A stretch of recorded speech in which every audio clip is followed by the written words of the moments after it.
سورۃ الاعلیٰ کی آیت نمبر 14۔ الحمدللہ وکفی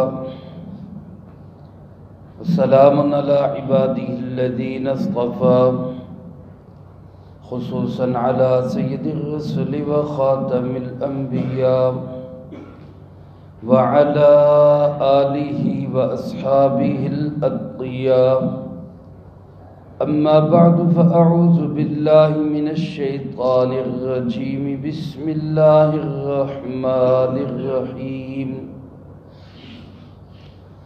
قد افلح من تزکا وذکر اسم ربہ فصلی، بل تؤثرون الحیاة الدنیا والآخرة خیر وابقی، ان هذا لفی الصحف الاولى صحف ابراہیم وموسیٰ۔ قد افلح من تزکا، یقیناً فلاح کو پا گیا وہ شخص جس نے پاکی حاصل کی، وذکر اسم ربہ،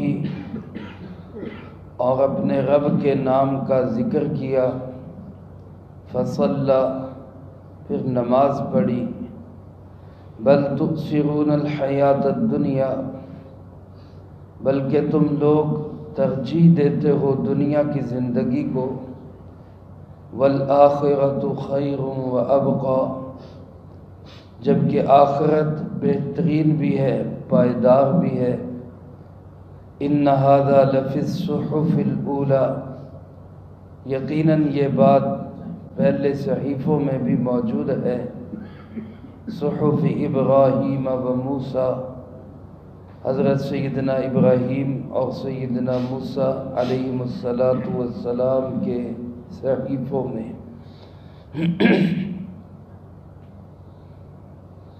اس سورۃ الاعلیٰ کی آخری آیات ہے، اور اکثر یہ آیات مبارکہ آپ حضرات نمازوں میں سنتے رہتے ہیں۔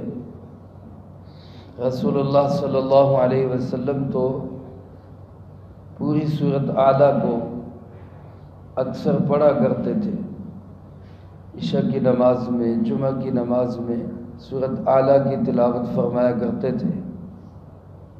اب بھی بہت سارے ائمہ حضرات قد افلح سے لے کر آخر تک یہ جو آیات آج پڑھی گئی ان کو نمازوں میں پڑھتے ہیں۔ بڑا ہی مضمون ہے ان آیات کے اندر، بہت بڑا علم چھپا ہوا ہے ان آیات مبارکہ کے اندر۔ ہماری کامیابی کا راز اللہ پاک نے ان آیات میں بیان فرمایا۔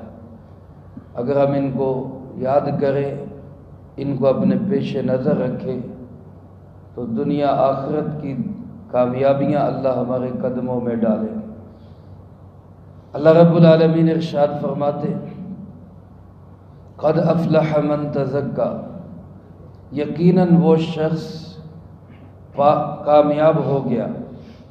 افلح فلاح سے ہے، جس کا معنی کامیابی، مقصد تک پہنچ جانا، منزل تک پہنچ جانا، مطلوب اور مقصود کو پا لینا، جس کی طرف ہر نماز کی اذان میں مؤذن ہمیں بلاتا ہے، حی علی الفلاح، آؤ کامیابی کی طرف، آؤ کامیابی کی طرف۔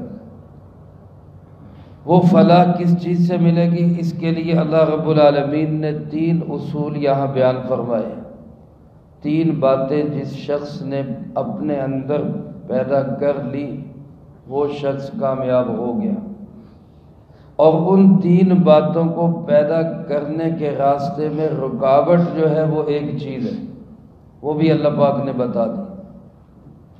یعنی 3 چیزوں کو اپنے اندر پیدا کرنا ہے، وہ 3 چیزیں پیدا کرنے کے راستے میں رکاوٹ اس کو دور کرنا ہے، تاکہ وہ 3 چیزیں پیدا ہوں اور اس کے نتیجے میں ہمیں کامیابی مل جائے۔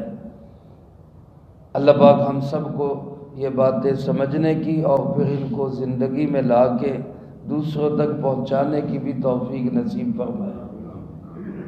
فرمایا وہ شخص کامیاب ہو گیا، اس شخص نے منزل کو پا لیا، مطلوب و مقصود تک وہ شخص پہنچ گیا۔ کون؟ جس کے اندر تین باتیں ہیں، من تزکا وذکر اسم ربہ فصلی، جس نے پاکی حاصل کی، اپنے رب کے نام کو ذکر کیا، اس کو یاد رکھا اور نماز پڑھی۔ پاکی حاصل کرنے کا مطلب کیا ہے؟ تزکا زکوٰۃ سے ہے، جس کا معنی پاکیزگی پانا، پاکیزگی حاصل کرنا۔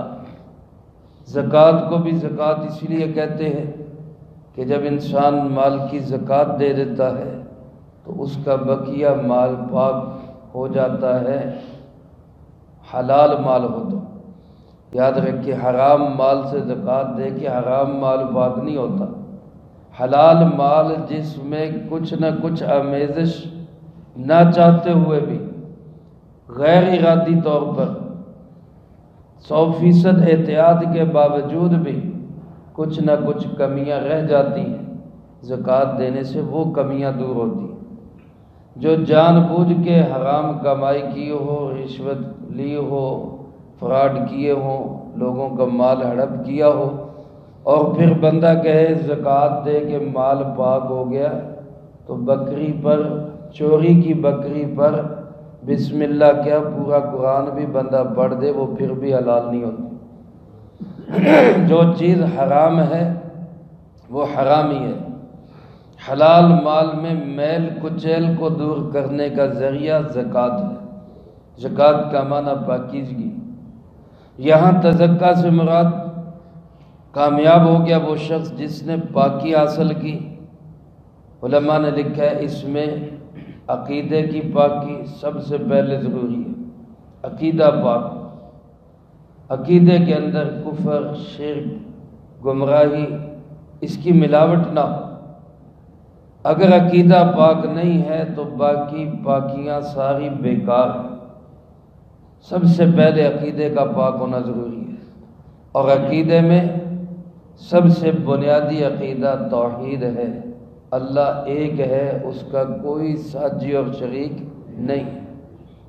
سب سے پہلے یہ بنیادی عقیدہ۔ مشکل کشا صرف کون ہے؟ اللہ۔ حاجت روا بھی صرف کون ہے؟ مشکلات کو آتی بھی اللہ کی طرف سے، ان کو حل کرنے والا بھی اللہ ہی ہے۔ بچے بچیاں دینے والا، عزت و ذلت کا مالک، عروج و زوال کا مالک، موت و حیات کا مالک۔ پوری کائنات میں حکم چلتا ہے تو صرف کس کا چلتا ہے؟ مختار کل وہی ہے۔ اختیارات کا مالک اللہ ہی ہے۔ سب کچھ اللہ کے ہاتھ میں ہے۔ بیدہ الملک، ساری کائنات، ساری بادشاہی کس کے ہاتھ میں؟ اللہ کے ہاتھ میں۔ اللہ ایک ہے، عبادتوں کے لائق وہی ہے، سجدوں کے لائق وہی ہے، نظر و نیاز کے لائق وہی ہے۔ اسی کی خوشنودی کے لیے سارے اعمال کیے جاتے ہیں، اور اس کے برابر کوئی نہیں۔ لیس کمثلہ شیء، اس جیسا بھی کوئی نہیں۔ وہ خالق ہے، باقی سب مخلوق ہے۔ خالق اور مخلوق کا آپس میں کوئی کیا جوڑ ہو سکتا ہے؟ کیا نسبت ہو سکتی ہے؟ اس لیے بڑی سے بڑی مقدس ہستیاں بھی اللہ کی مخلوق ہیں، ان کو اللہ کے برابر نہ سمجھا جائے۔ اللہ رب العالمین بہت بلند و بالا ذات ہے، یہ توحید ہے۔ پھر عقیدے کے اندر دوسرا عقیدہ رسالت ہے۔ جناب محمد کریم خاتم النبیین صلی اللہ علیہ وسلم کو اللہ کا بندہ اور رسول ماننا۔ اب اللہ کے سب سے پیارے اور محبوب بندے، اللہ کے حبیب ہیں اور امام الانبیاء ہے۔ آپ خاتم الانبیاء ہیں، آخری نبی ہیں۔ سارے نبیوں پہ ایمان لانا، یہ رسالت پہ ایمان ہے۔ پھر قیامت کا عقیدہ ہے، مرنے کے بعد زندگی کا عقیدہ ہے، فرشتے، کتابیں، سب کو تسلیم کرنا، یہ عقائد کی پاکیزگی ہے۔ عقیدہ ہمارا پاک، جس طرح ہمارا عقیدہ یہ ہے کہ توحید اللہ کی ربوبیت میں اللہ کا کوئی شریک نہیں ہے۔ اسی طرح رسالت کے متعلق ہمارا عقیدہ ہو کہ ختم نبوت میں بھی جناب نبی پاک صلی اللہ علیہ وسلم کا کوئی شریک نہیں، آپ آخری نبی، آپ کے بعد کوئی نبی نہیں۔ یہ سارے عقائد میرے بھائیوں پاکیزگی ہے، اور یہ عقیدے کی پاکی حاصل ہوگی تو کامیابی ملے گی، اور اگر عقیدہ ہی پاک نہیں، جتنے مرضی بندہ اعمال کر لے، اس کے اعمال کی اللہ کی بارگاہ میں کوئی حیثیت نہیں، بالکل کوئی حیثیت نہیں۔ دوسری پاکی کیا ہے کہ انسان دل دماغ کو پاک کرنے کے بعد اپنے جسم کو پاک کرے، دل دماغ غلط عقائد سے پاک ہو، جسم پلیدگیوں نجاستوں ناپاکیوں سے جسم پاک ہو، اپنے جسم کو ہر قسم کی نجاست، پیشاب، پخانہ، خون، شراب، سب نجاستیں، ان سے اپنے جسم کو پاک رکھا ہے۔ بے وضو ہو جائے تو باوضو ہو، وضو کرے۔ خدا نخواستہ کوئی انسان وہ ایسے حالات میں ہو کہ جنابت ہو جائے تو فوراً کوشش کرے جلدی پاک ہونے کی، کیونکہ حالت جنابت میں بعض روایات میں آتا ہے جب بندہ حالت جنابت میں ہوتا ہے تو رحمت خدا بندی اس سے دور ہوتی ہے۔ بلا وجہ سستی کرنا یہ اللہ کی رحمت کو دور کرنے کے مترادف، اور جسم کو اچھی طرح پاک کرنا۔ فرمایا تحت کل شعر جنابہ، ہر بال کے نیچے جنابت کا اثر ہے، لہذا اچھی طرح جسم کو پاک کرو۔ ان کنتم جنبا فطہروا، اگر تم حالت جنابت میں ہو تو خوب پاکی حاصل کرو، خوب پاکی حاصل۔ تو پاک صاف رہنا، جسم کو پاک رکھنا، یہ دوسری پاکیزگی۔ تیسری پاکیزگی کپڑوں کو پاک رکھنا، کپڑوں پہ گندگی نہ ہو، کپڑوں پہ نجاستیں نہ ہو، کپڑوں پہ کوئی آلودگیاں نہ ہو۔ وَثِيَابَكَ فَطَهِّرْ، اللہ نے اپنے محبوب صلی اللہ علیہ وسلم کو حکم دیا اپنے کپڑوں کو پاک رکھے۔ اور چوتھی پاکیزگی، سب سے اہم پاکیزگی، عقیدے کی پاکی کے بعد یہ اہم پاکی ہے، اپنے مال کو پاک رکھنا۔ مال میں حرام کی آمیزش نہ ہو۔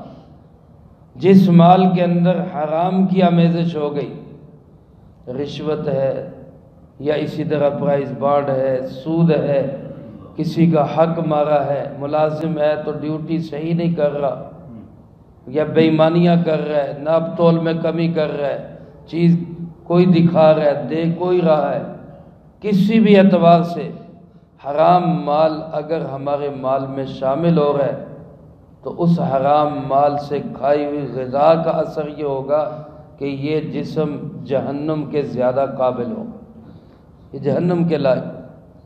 اپنے مال کو بھی پاک رکھنا ضروری۔ تو یہ ساری پاکیاں جس بندے نے حاصل کی، عقیدہ پاک، جسم پاک، کپڑے پاک، مال پاک، اس کو اللہ پاک فرماتے ہیں کہ کامیابی مل گئی، یہ کامیاب ہو گئی۔ یہ پہلا اصول ہے کامیابی کا۔ اور دوسرا اصول کیا ہے؟ وَذَكَرَ اسْمَ رَبِّهِ، اپنے رب کے نام کو یاد رکھے۔ رب کے نام کو یاد رکھنے کا مطلب ذکر بھی ہے کہ ہر وقت اللہ کا ذکر کرے۔ رسول اللہ صلی اللہ علیہ وسلم کے متعلق آتا ہے کہ ہر وقت آپ کی زبان اللہ کے ذکر سے تر رہتی تھی، ہر حال میں آپ اللہ کا ذکر کریں۔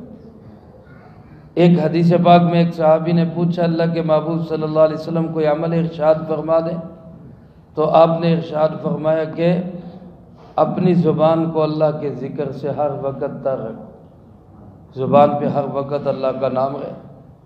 اور ذکر کا مطلب یہ بھی ہے کہ کوئی بھی مسئلہ بنے تو اس میں توجہ اللہ کی ذات کی طرف، میرا مسئلہ حل کہاں سے ہوگا؟ اللہ رب العالمین سے حل، اور اعتماد اور بھروسہ اور توکل اللہ کی ذات پہ ہو، یہ بھی ذکر ہے۔ بندہ ہر وقت اللہ کو یاد رکھے، یہ مسئلہ بن گیا، حل کون کرے گا؟ اللہ حل کرے گا۔ ہم کوشش کریں گے، مسئلہ اللہ ہی حل کرے گا۔ یعنی کہ ہر بات کے اندر اللہ کا ذکر ضرور آئے، تذکرہ ضرور آئے۔ اللہ ہی سے میرے مسئلے حل ہوں گے، اللہ ہی ہماری مشکلات دور کرے گا۔ گویا ہر وقت اللہ کو یاد رکھنا یہ کامیابی کا دوسرا اصول ہے۔ اور تیسرا اصول کامیابی کا فرمایا فصلی، نماز کا پابند ہو۔ اگر زندگی میں نماز نہیں تو یاد رکھے میرے بھائیوں، کامیابی نصیب نہیں ہو سکتی، بڑا مشکل ہے۔ اللہ کی رحمت وہ کر دے تو کون پوچھ سکتا ہے، لیکن اسی نے یہ اصول بتایا کہ کامیابی کا تیسرا بڑا ستون وہ نماز ہے۔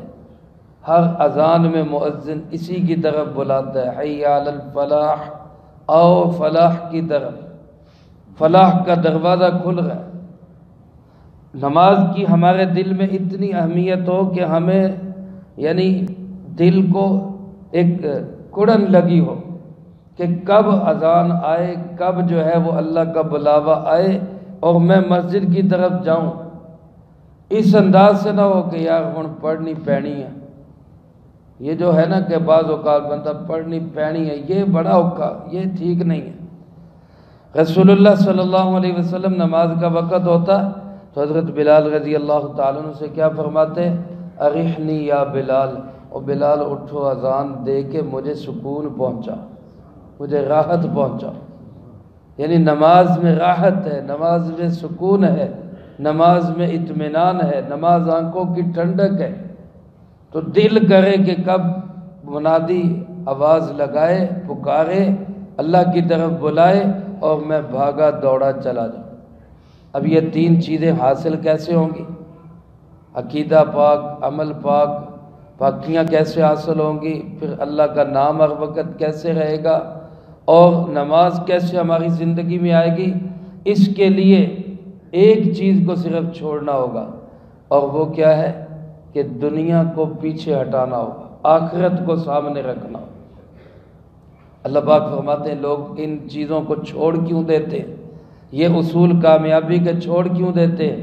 کیونکہ بل تؤثرون الحیات الدنیا، یہ ہمارے مرض کی تشخیص کر دی، وجہ بتا دی، آپریشن کر دیا کہ یہ ہے بیماری کی جڑ۔ اور وہ بیماری کی جڑ کیا ہے؟ کہ فرمایا کہ تم دنیا کی زندگی کو ترجیح دیتے ہو، حالانکہ آخرت بہترین بھی ہے اور باقی رہنے والی بھی ہے، پائیدار بھی ہے۔ دنیا اپنی تمام تر رعنائیوں کے باوجود، حضرت عبداللہ ابن مسعود رضی اللہ تعالیٰ عنہ فرماتے چونکہ دنیا کا نفع نقد ہے، آخرت کا نفع ادھار ہے۔ دنیا فوری ہے، ابھی کام کیا ابھی نفع ہو گیا، ابھی کام کیا ابھی نفع ہو گیا، لیکن نماز پڑھی، نماز پہ ہمیں کوئی پیسے نہیں ملے، نماز پہ ہمیں کوئی فائدہ بظاہر دنیا کا کوئی نہیں ہوا، لیکن ہوگا کب؟ جب یہ آنکھ بند ہوگی۔ تو آخرت کے منافع ادھار ہیں، تو بندہ ادھار کو چھوڑ کر فطرتی طور پہ نقد کی طرف بھاگتا ہے۔ لیکن اگر اللہ کے وعدوں پہ یقین کرے تو پھر حضرت مفتی اعظم پاکستان مفتی محمد شفیع صاحب رحمۃ اللہ علیہ نے بڑی اچھی مثال دے کر سمجھایا۔ فرمایا دیکھو اگر ایک بندے کو یہ کہا جائے کہ بھائی یہ ایک بہترین کوٹھی بنی ہوئی، بنگلہ بنا ہوا ہے، اعلیٰ قسم کی چیزیں اس میں، بہت A1 قسم کا کام ہوا ہے، یہ آپ کو ملے گی 2 مہینے کے لیے، 2 مہینے کے بعد آپ نے اس کو خالی کرنا ہے۔ یہ کچا مکان ہم آپ کو دے رہے ہیں، پلستر بھی نہیں ہوا، اینٹیں کھڑی ہیں، بیرنگ بھی صحیح نہیں ہے، بس گزارے لائق ہے، لیکن یہ مکان آپ کی ملکیت ہے، آپ کے پاس ہی رہے گا، ہم واپس نہیں لیں گے، خالی نہیں کرائیں گے۔ تو جو عقل مند انسان ہوگا وہ کس کو ترجیح دے گا؟ سیانہ بندہ کس کو لے گا؟ وہ یہ کہے گا کہ یار یہ ٹھیک ہے جو ہمیشہ میرا ہے، کبھی موقع ملا تو بنا لوں گا، اس کو سیٹ کر لوں گا، لیکن خالی تو نہیں کرنا پڑے گا۔ اور یہ جو اچھا مل گیا ہے، اعلیٰ قسم کا مل بھی گیا، تو یہ تو خالی کرنا پڑے گا۔ اگر دنیا کے مقابلے میں آخرت میں کچھ بھی نہ ہوتا، بہت اچھی جنت نہ بھی ہوتی، لیکن یہی کہا جاتا کہ بھی ہمیشہ آپ کو ملے گی، پھر بھی سیانے بندے کا کام یہ تھا کہ وہ دنیا چھوڑ کر آخرت کو ترجیح دیتا، جبکہ معاملہ اس کے الٹ ہے کہ دنیا ہلکی بھی ہے، دنیا کا معنی ہی گھٹیا، دنیا ادنا سے، ہم کہتے نہیں بھی فلاں ادنا، میں ادنا سا بندہ ہوں، فلاں چیز ادنا ہے، دنیا اور ادنا اس کا معنی ہی گھٹیا ہے۔ اللہ پاک نے اس کو بنانے والے نے اس کو دنیا کہہ کر بتا دیا یہ گھٹیا چیز ہے، 2 نمبر چیز ہے، ہلکا مال ہے۔ انسان پھر بھی اس کی طرف بھاگے، اور جس کو بنانے والا کہہ رہا ہے خیر، بہترین ہے، ابقا، پائیدار ہے۔ سامان لینے جاتے ہیں نا، کیا پوچھتے ہیں جی کہ 1 نمبر کوالٹی دکھاؤ، 1 کوالٹی دکھاؤ، پھر دکاندار خود ہی کہے کہ جناب یہ 2 نمبر چیز ہے، یہ 1 نمبر چیز ہے، اس کی گارنٹی کوئی نہیں، اس کی لائف ٹائم گارنٹی ہے۔ تو کس چیز کو لیتے ہیں؟ اسی کو لیتے ہیں جو اچھی چیز ہے، لائف ٹائم گارنٹی۔ اور یہاں معاملہ کیوں برعکس؟ دنیا اور آخرت کے معاملے میں ہمارا معاملہ کیوں الٹ ہو جاتا ہے؟ ہماری مت کیوں ماری جاتی ہے کہ بنانے والا کہہ رہا ہے دنیا ہلکی ہے، دنیا گھٹیا ہے، دنیا کی گارنٹی کوئی نہیں ہے، دنیا ناپائیدار ہے۔ آخرت کے متعلق وہ کہہ رہا ہے خیر، بہترین ہے، اعلیٰ کوالٹی کی ہے، ابقا، پائیدار ہے، ہمیشہ رہے گی۔ یہاں ہم دنیا کو لے لیتے ہیں، آخرت کو چھوڑ دیتے ہیں۔ کس شاعر نے کہا نمزق دنیانا بتمزیق دیننا فلا یبقى دیننا ولا ما نمزق۔ ہم نے اپنے ایک لباس سے مثال دی ہے کہ دنیا بھی ایک لباس ہے، آخرت بھی ایک لباس ہے۔ ہمارا دنیا کا لباس پھٹتا ہے تو ہم آخرت کے لباس کی ٹاکیاں نکال کے دنیا کو لباس کو ٹھیک کرتے ہیں، اور آخرت کے لباس کی تو ٹاکیاں نکال لی، وہ ویسے ختم ہو گیا، اور دنیا کا لباس جس کو ٹاکیاں لگا لگا کے سیٹ کیا یہ باقی رہنا کوئی نہیں، وہ بھی ہم نے تباہ کر لیا، یہ بھی ہم نے تباہ کر لیا۔ اس سے بڑی بد نصیبی، محرومی اور کیا ہوگی؟ اس لیے میرے عزیز دوستو، اللہ رب العالمین فرماتے ہیں یہ ایک کام بس تم کر لو کہ دنیا کو ترجیح دینے کی بجائے ترجیح کس کو دو؟ آخرت کو دو۔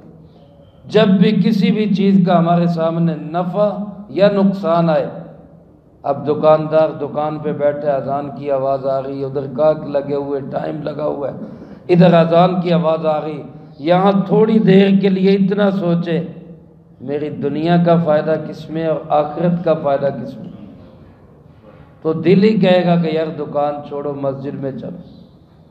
حرام کمائی سامنے آ گئی، بظاہر بڑا نفع مل رہا ہے، لیکن اب تھوڑی دیر کے لیے سوچے کہ یہ حرام ہے، اگر اس کو چھوڑ دوں گا آخرت بچ جائے گی، یہ لے لوں گا تو دنیا بچے گی، آخرت برباد ہوگی، اب مجھے کرنا کیا چاہیے؟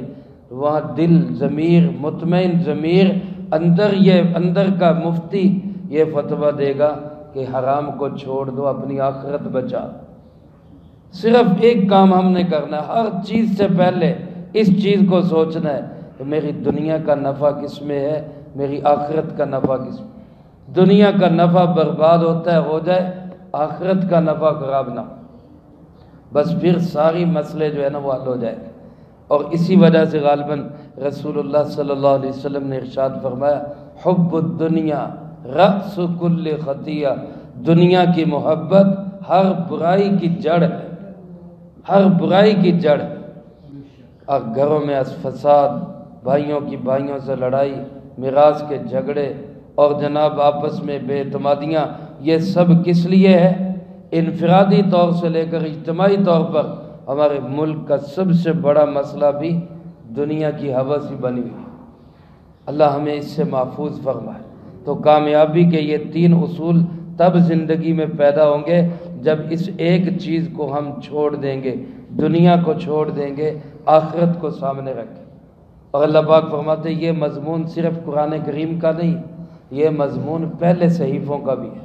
ان ھذا لفی الصحف الاولی، پہلے صحیفے انبیاء علیہ السلام پر پہلے جو کتابیں اتری ان کے اندر بھی یہی مضمون فرمایا، خاص طور پہ صحف ابراہیم و موسیٰ، حضرت ابراہیم اور حضرت موسیٰ علیہ السلام کے صحیفوں کے یہی باتیں موجود ہیں۔ حضرت ابو ذر غفاری رضی اللہ تعالیٰ عنہ فرماتے ہیں میں نے رسول اللہ صلی اللہ علیہ وسلم سے پوچھا ابراہیم علیہ السلام کے صحیفوں میں کیا تھا؟ فرمایا کہ ان کے صحیفوں میں مثالیں تھیں۔ بادشاہ کو سمجھایا گیا تھا کہ او بادشاہ، میں نے تجھے اقتدار اس لیے نہیں دیا کہ مظلوم کی آواز میرے تک پہنچے، میں نے تو تجھے اس لیے اقتدار دیا تھا کہ مظلوم کی آہ میرے تک نہ پہنچے، کیونکہ مظلوم کی آواز جب مجھ تک پہنچتی ہے تو میں اس کی مدد ضرور کرتا ہوں، چاہے وہ کافر ہی کیوں نہ ہو، مجھ تک مظلوم کی آہ نہ پہنچنے۔ یہ باتیں، اس طرح کی نصیحت امیز باتیں ابراہیم علیہ السلام کے صحیفوں میں، اور فرمایا موسیٰ علیہ السلام کے صحیفوں میں عبرت کی باتیں تھیں کہ مجھے تعجب ہے اس شخص پر جس کو پتہ ہے موت سر پہ کھڑی ہے پھر بھی وہ خوشیاں مناتا ہے۔ مجھے تعجب ہے اس شخص پر جو تقدیر پہ ایمان رکھتا ہے پھر کسی نقصان پہ غم زدہ ہو جاتا ہے، جب پتہ ہے تقدیر میں ہے تو غم کیسے؟ مجھے تعجب ہے اس شخص پر جس کو اللہ پہ بھروسہ ہے اور پھر بھی وہ دنیا کے لیے پریشان رہتا ہے۔ یہ اس طرح کی باتیں حضرت موسیٰ علیہ السلام کے صحیفوں میں۔ حضرت ابو ذر فرماتے میں نے پوچھا اللہ کے محبوب جی صلی اللہ علیہ وسلم کیا ان پہلے صحیفوں کی کچھ باتیں قرآن میں بھی ہے؟ آپ نے یہی آیات پڑھ کے فرمایا یہ پڑھ لو، یہ ساری تورات اور زبور اور انجیل اور پہلے صحیفوں کی باتیں اللہ نے قرآن میں بتا دی کہ کامیابی کے یہ اصول ہے اور اس چیز سے بچنا ہے، پھر کامیابی تمہیں نصیب ہوگی۔ اب میں اور آپ یہ بات ذہن میں بٹھائیں، دل دماغ میں بٹھائیں، کامیابی کے 3 اصول ہیں۔ ایک تو اپنے آپ کو ہر طرح سے پاک رکھنا، تزکیہ کرنا۔ دوسرا اصول اللہ کو ہر وقت یاد رکھنا۔ تیسرا اصول نماز کی پابندی۔ اور ان تینوں اصولوں کو حاصل کرنے کے لیے دنیا کو پیچھے ہٹانا ہوگا، آخرت کو سامنے رکھنا ہوگا۔ اللہ پاک مجھے آپ کو ان تمام اصولوں کو زندگی میں لانے کی اور پھر عمل کر کے دوسروں تک پہنچانے کی توفیق نصیب فرمائے۔ اللہم انت السلام ومنک السلام تبارک ربنا وتعالیت یا ذا الجلال والاکرام۔ اللہم اعنا علی